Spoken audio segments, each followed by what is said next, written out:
მაინც რაღაცა ციფრული სამყაროა TikTok-ის სამყაროა, TikTok-ის თაობაა ჯენზი და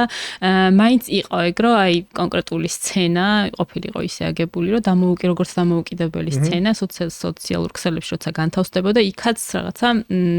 ეთქვა თავისი სათქმელი, ასე ვთქვათ. მხოლოდ იმიტომ არა პოპულარობის მიზნით, არა ჩვენ სერიალში სოციალური მიზნებიც ბევრი გქონდა, მაგალითად ერთ-ერთი სცენა იყო პირველ სეზონში ტაქსიში შევიწროების სცენა, კი, რომელიც ბუმ გაიგრა ღამე ის კი, და შეიძლება სერიალის არც არ ქონოდა ნანახი მაყურებელს, მაგრამ ეს სცენა რომ ნახა გავარდა, ასე ვთქვათ, ილაპარაკეს ამაზე. რაღაცა თავის მიზანს მიაღწია ამ სცენარისთვისაც დაიწერა, კიდე იყო ბევრი ესეთი სცენა ცალკე აღებული, რომელიც პოპულარული გახდა სოციალურ ქსელებში და ამაში მგონია, რომ ცუდი არაფერი არ არის, იმიტომ რომ თუ რაღაცა მესიჯის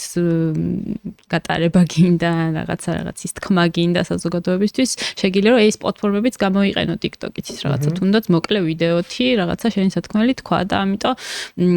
მაგ მეთოდსაც მიმართავდით და წინასწარად ვითვალისწინებდით, რომ რა იქნებოდა ესეთი ცალკე აღებულადაც რომ ყურებადი ყოფილიყო სოციალურ ქსელებში და ამიტომ